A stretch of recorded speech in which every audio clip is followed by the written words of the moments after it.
Guys welcome back to my channel SKS technical life and इस video में मैं आपको सिर्फ कुछ एक्स्ट्रा क्वेश्चंस बताने वाला हूं जो कि मैंने पेपर एनालाइज करा था।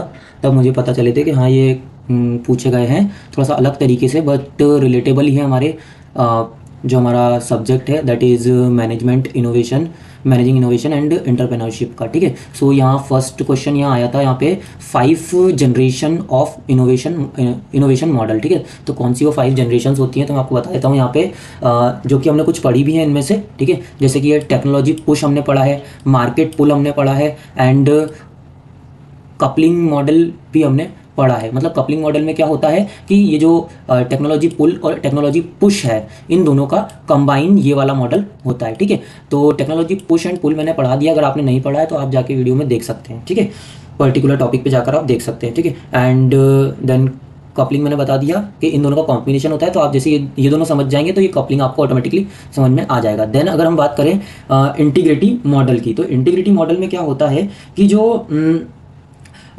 डिफरेंट डिपार्टमेंट वर्क्स टुगेदर, मतलब कि जो डिफरेंट डिपार्टमेंट्स होते हैं वो वर्क करते हैं एक साथ, लाइक R&D मतलब research and development team, marketing, production, suppliers for a faster innovation के लिए। ठीक है, तो ये वो वाला मॉडल होता है। ठीक है, and for example car manufacturing company है ना, सब एक साथ वर्क करते हैं ना, वो वाली चीज़ है।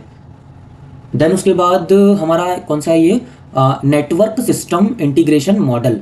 तो इसमें क्या होता है कि जो कंपनीज हैं वो क्या यूज़ करती हैं यहाँ पे डिफरेंट मतलब इंटरनेट यूज़ करती हैं, AI यूज़ करती हैं, global collaborations, network, external partners for innovation purpose के लिए वो क्या करते हैं, इन सबको यूज़ करते हैं। ठीक है ना, internet, AI, global collaboration and networks and external partners. ठीक है, एंड उसके बाद this is the model innovation model. ठीक है ना, तो ये क्या होता है, इनोवेशन मॉडल होता है। ठीक है, तो ये होता है हमारा पूरा का पूरा 5 generation of innovation model. Then उसके बाद अगर हम बात करें क्या हमारे नेक्स्ट जो क्वेश्चन आता है दैट इज डिफरेंट क्वेश्चन, जो मतलब सिलेबस में डायरेक्ट नहीं पूछा है बट है लेकिन।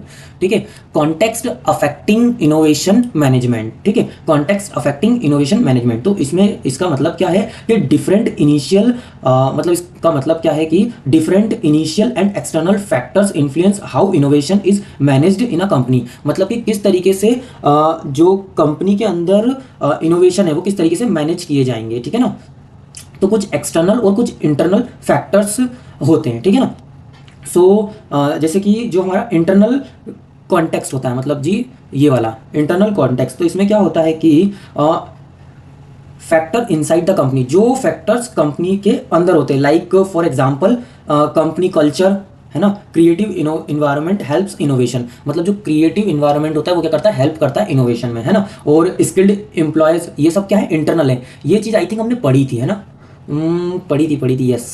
शायद किसी टॉपिक को थोड़ा सा घुमा के पूछा गया है इसीलिए शायद अपन को थोड़ा डिफरेंट लग रहा है, बाकी इसके बारे में अपन ने पढ़ा था, है ना। देन स्किल्ड एम्प्लॉयज, इसमें क्या होता है, ट्रेंड वर्कर्स होते हैं, जनरेट अ बेटर आइडिया, जो कि बेटर आइडिया जनरेट करते हैं कि वो ट्रेंड है कि नहीं। देन उसके बाद financial resources, innovation needs a money, है ना, इनोवेशन में क्या मनी लगती है। ठीक है, देन उसके बाद लीडरशिप सपोर्ट, तो ये सारे क्या होते हैं, इंटरनल कॉन्टेक्स्ट होते हैं। एंड जो एक्सटर्नल कॉन्टेक्स्ट होते हैं लाइक क्या, मार्केटिंग कंपटीशन हो गया, टेक्नोलॉजी चेंजेस हो गई, या कस्टमर नीड हो गया, या गवर्नमेंट पॉलिसीज हो गई। आई थिंक हमने इसको पढ़ा था, है ना, तो बस ये वही वाला है वहाँ, मतलब एक बार सर्च करना आप, जब आप पढ़ोगे तो आपको खुद भी क्लिक होगा कि आखिरकार ये हमने किस यूनिट में पढ़ा था। ठीक है, सो ये हो गया। देन उसके बाद हमारे 4 P's ऑफ इनोवेशन, तो 4 P's ऑफ इनोवेशन में से हमने आई थिंक ये 3 P's ऑफ इनोवेशन स्टडी कर लिए है ना, product innovation, process innovation, then position innovation, है ना, then that is a paradigm innovation.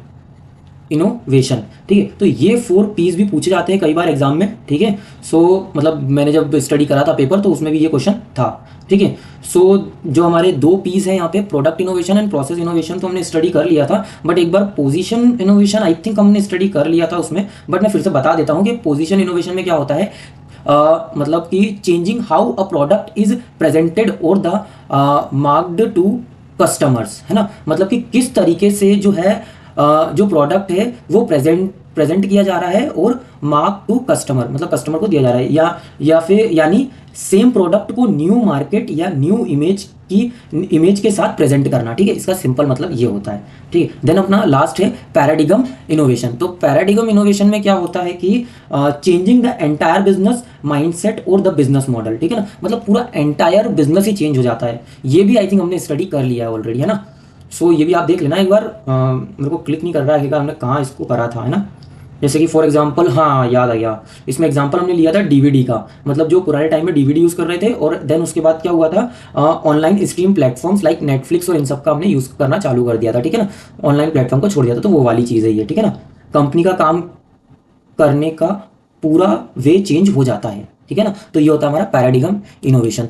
सो ये एक बार देख लेना, ठीक है, और डिटेल थोड़ा देख लेना, बाकी तो मैंने थोड़ा सा एक्सप्लेन कर ही दिया है, तो समझ लेना। तो ये था हमारा पूरा का पूरा मैनेजिंग इनोवेशन एंड एंटरप्रेन्योरशिप। अगर कोई भी दिक्कत आती है तो आप कमेंट कर सकते हैं। एंड अगर आपको नोट्स चाहिए तो मैंने वैसे तो बोला है वीडियोस में, बट एक बार मैं फिर से बता देता हूँ कि अगर आपको जो सिंगल नोट्स चाहिए तो उसके लिए आपको 10 रुपीज़ पे करने पड़ेंगे, और जो आपको नोट्स है वो इंस्टाग्राम से अवेलेबल होंगे, वहाँ पे आपको मेरे को डायरेक्ट मैसेज करना पड़ेगा, ठीक है, फॉर नोट्स के लिए। और अगर आप एक साथ 5 यूनिट अगर एक साथ लेते हैं तो आपको 40 रुपीज़ पे करने पड़ेंगे फॉर 5 यूनिट्स। एंड अगर if you taking a single units then you have to pay a 10 rupees for each unit, okay, and best of luck for your paper।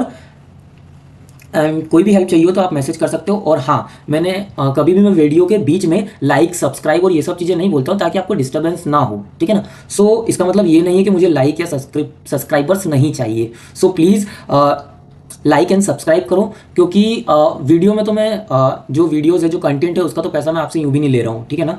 So please यार बस इतना कर दो कि वीडियो लाइक कर दो and channel subscribe कर दीजिए अगर नहीं करा है तो, एंड कमेंट प्लीज़, थोड़ा सा क्या मोटिवेशन मिलता है कमेंट से, है ना। सो थैंक यू, मिलते हैं नेक्स्ट सब्जेक्ट के साथ। Bye bye and best of luck.